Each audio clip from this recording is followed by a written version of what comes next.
नमस्कार, मैं हूं निकिता शर्मा। आप देख रहे हैं सुजस समाचार।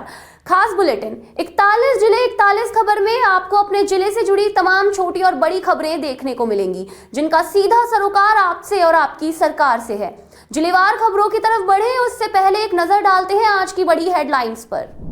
राजस्थान बोर्ड 10वीं और 12वीं की परीक्षाएं शुरू।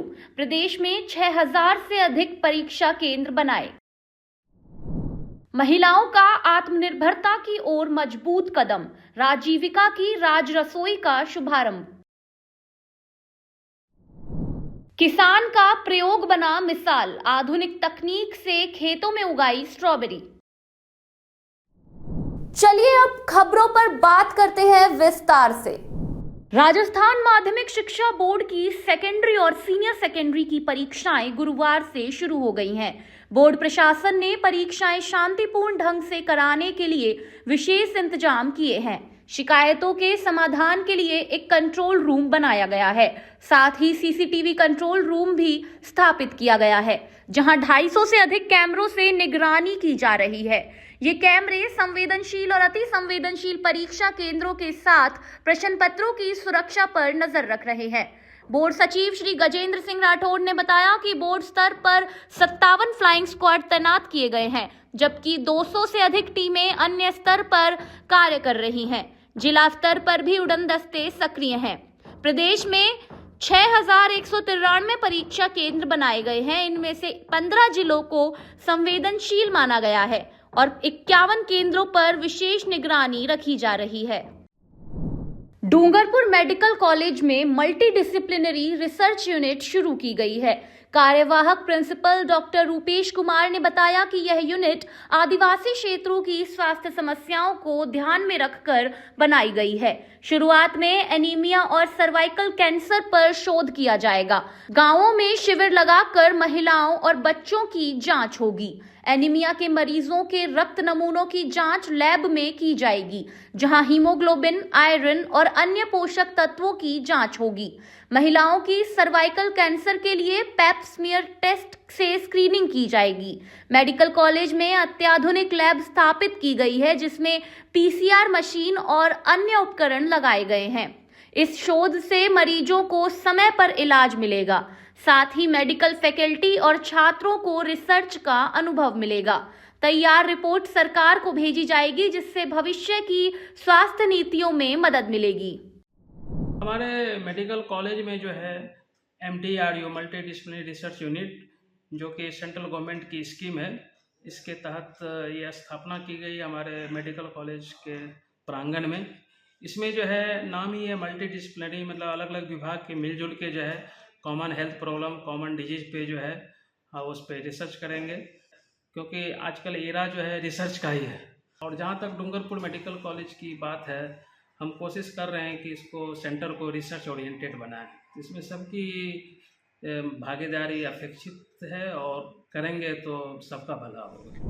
सवाई माधोपुर जिला कलेक्ट्रेट परिसर में राजस्थान ग्रामीण आजीविका विकास परिषद की महिला स्वयं सहायता समूहों द्वारा राज्य रसोई की शुरुआत की गई।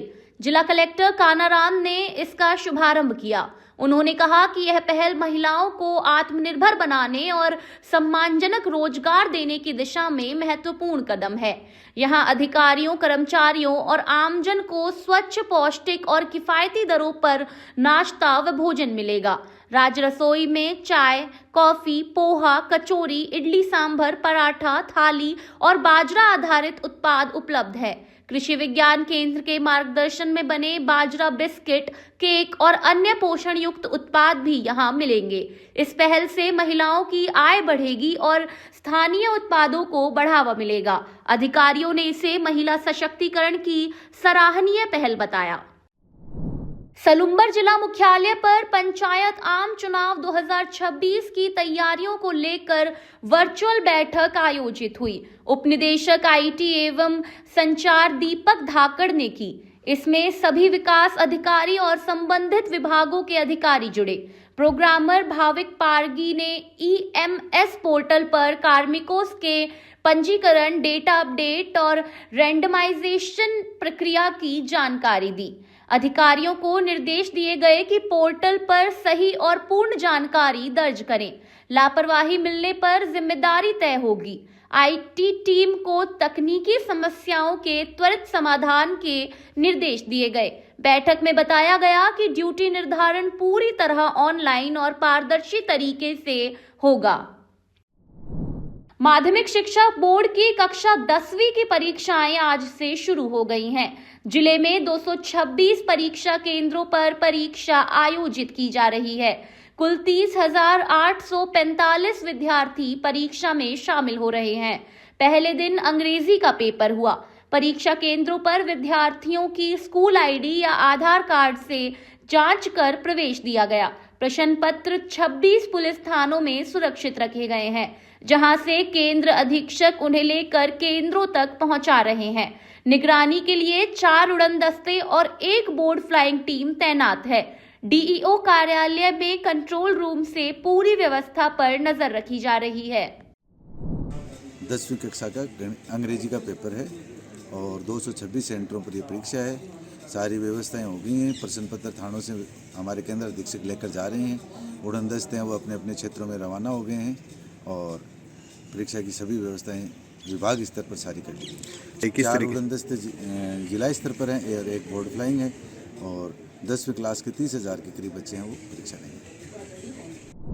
जिला कलेक्टर लोक बंधु ने ग्राम दांता में रात्रि चौपाल लगाकर ग्रामीणों की समस्याएं सुनी। रात्रि चौपाल में किसानों ने विभिन्न समस्याएं बताई।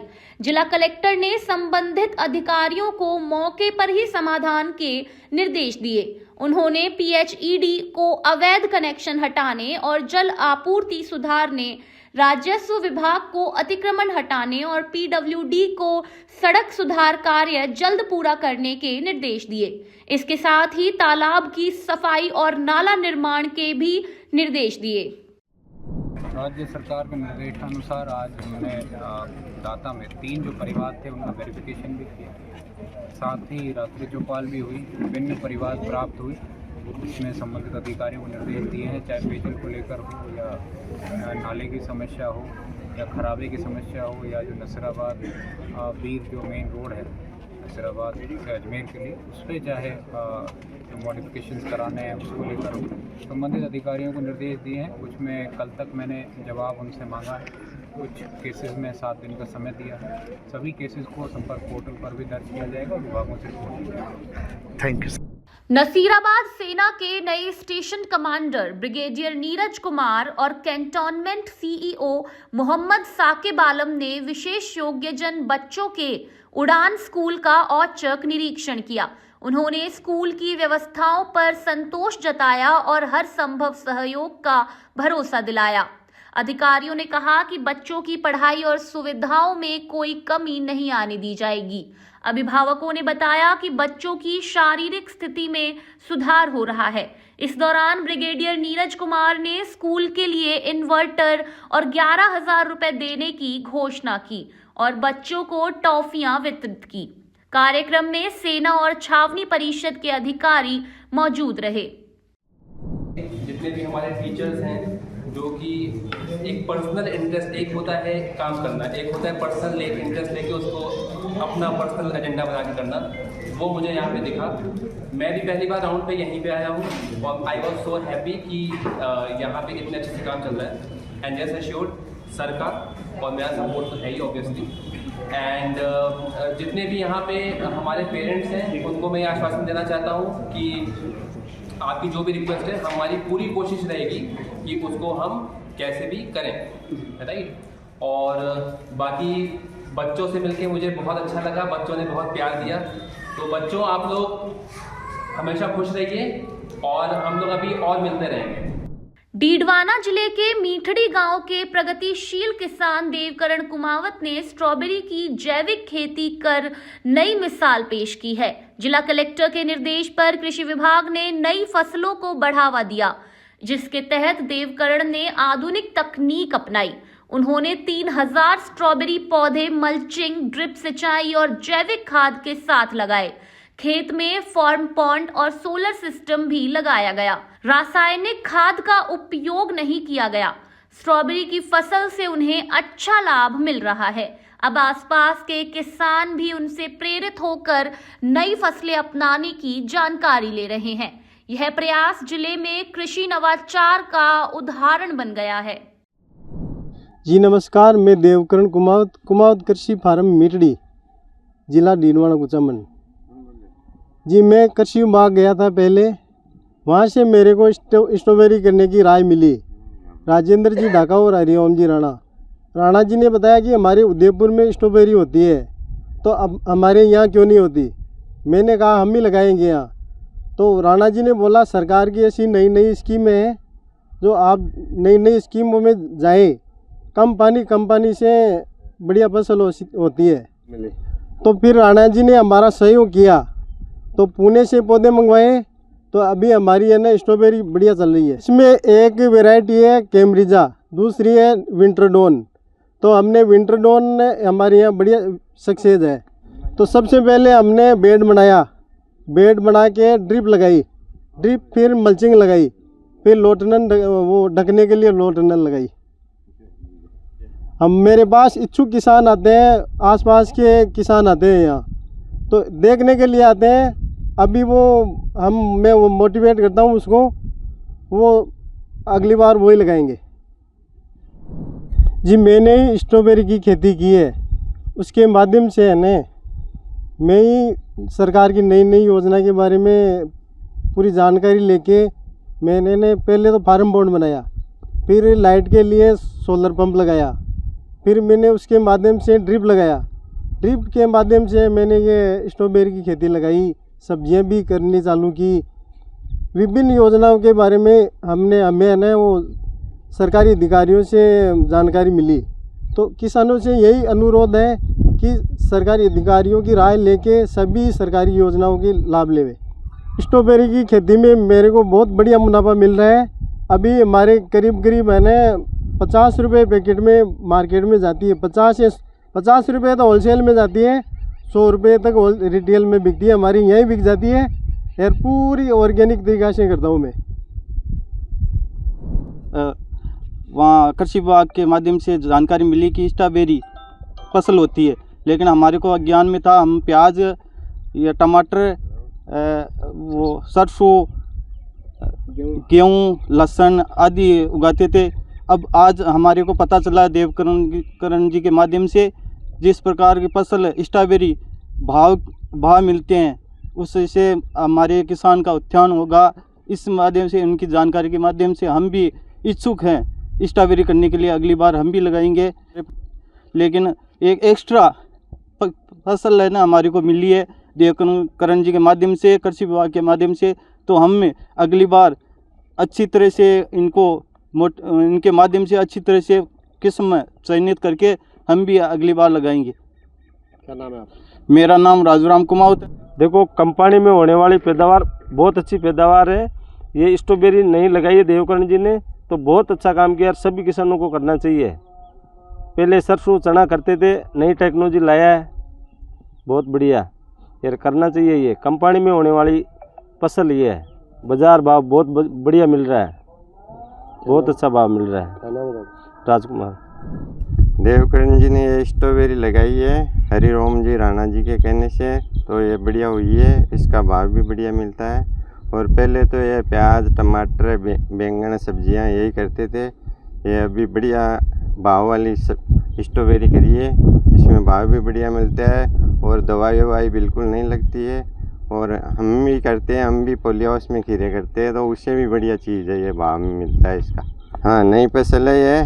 फिर और किसान भी आते देखने, वो भी कहते हैं हमने देखा है, हम भी लगाएंगे अगले साल।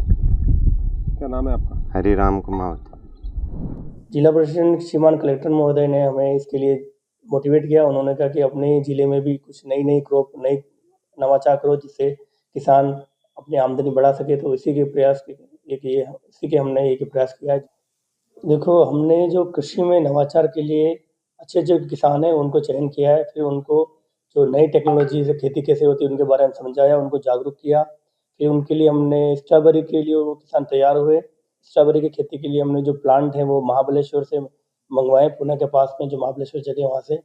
वो उन पौधों को लाकर किसान ने अपने 2 बीघा ज़मीन में स्ट्रॉबेरी की खेती करी है। 5000 पौधे उन्होंने अपने लगवाए हैं, जिसमें मल्चिंग टेक्नोलॉजी, लो टर्न टेक्नोलॉजी, ड्रिप सिस्टम, सारे जो हाईटेक हॉर्टिकल्चर की टेक्नोलॉजी वो अपनाई है और उनसे उनके अभी प्रोडक्शन में आ गई है स्ट्रॉबेरी क्रॉप।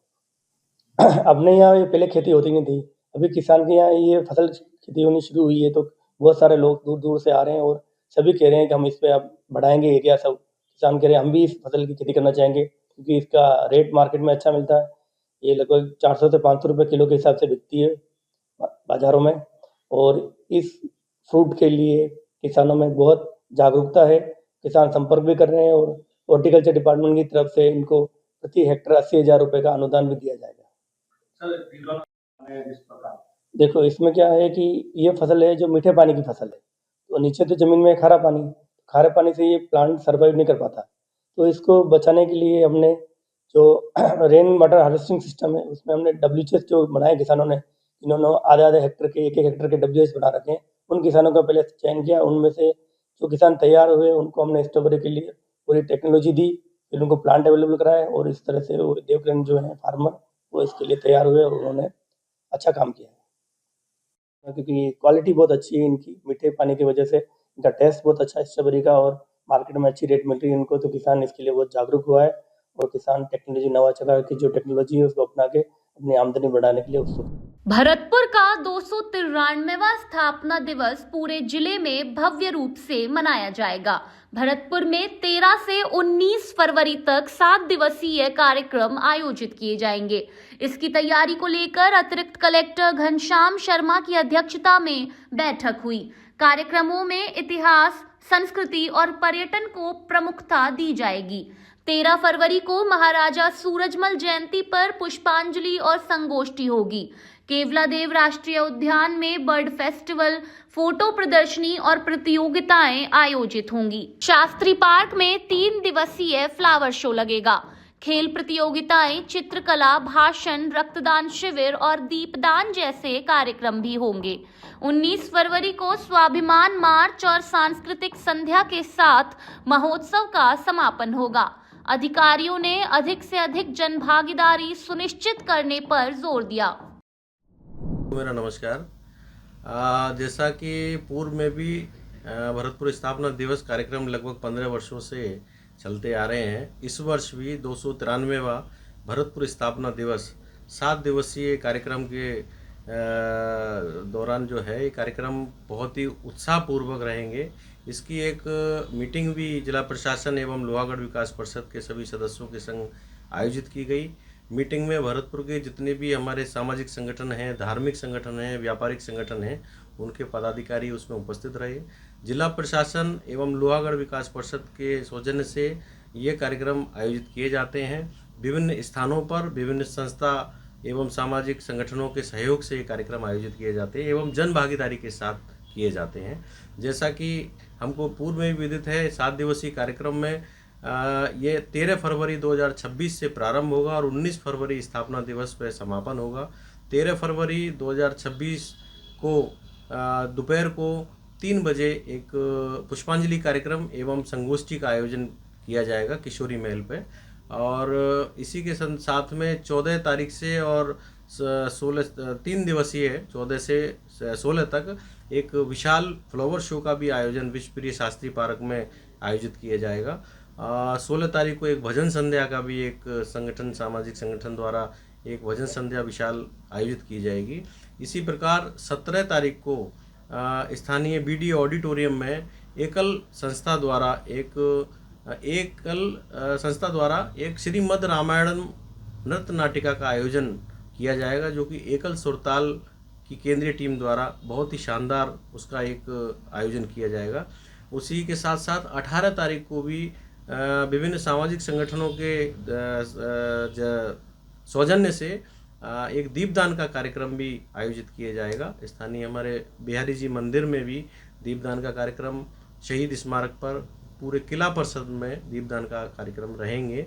और 19 फरवरी को एक स्वाभिमान मार्च का, जो कि यातायात चौराहे पर आयोजित की जाती है, इस बार भी बड़ी विशाल एक स्वाभिमान मार्च का भी आयोजन किया जा रहा है।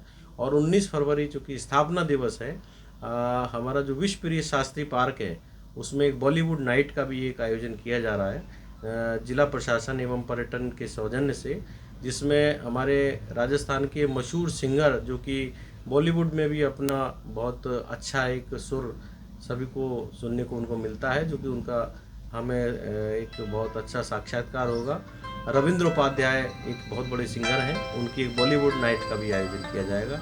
मेरा सभी भरतपुर के लोगों से, गणमान्य बंधुओं से निवेदन है, अधिक से अधिक संख्या में आप सभी कार्यक्रमों में आप सम्मिलित हों, ऐसा मेरा निवेदन है। धन्यवाद। कृषि महाविद्यालय भुसावर में 7 दिवसीय एनएसएस विशेष शिविर का समापन हुआ। एसडीएम राधेश्याम मीणा ने कार्यक्रम में शिरकत की।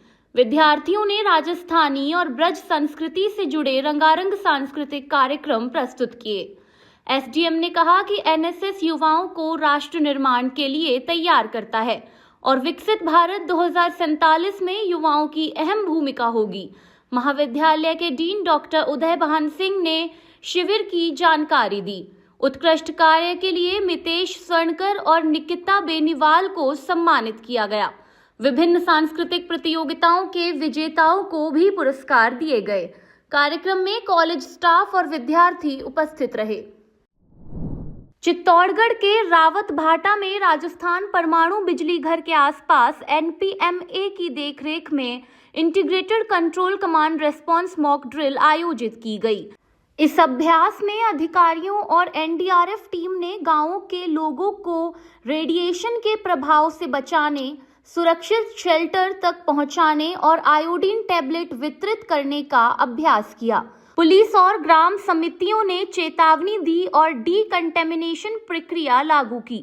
मॉक ड्रिल का उद्देश्य परमाणु और रेडियोलॉजिकल आपात स्थिति में त्वरित और सुरक्षित कार्रवाई सुनिश्चित करना है। 41 जिले 41 खबर बुलेटिन में आज के लिए इतना ही। फिर मिलेंगे नई खबरों के साथ।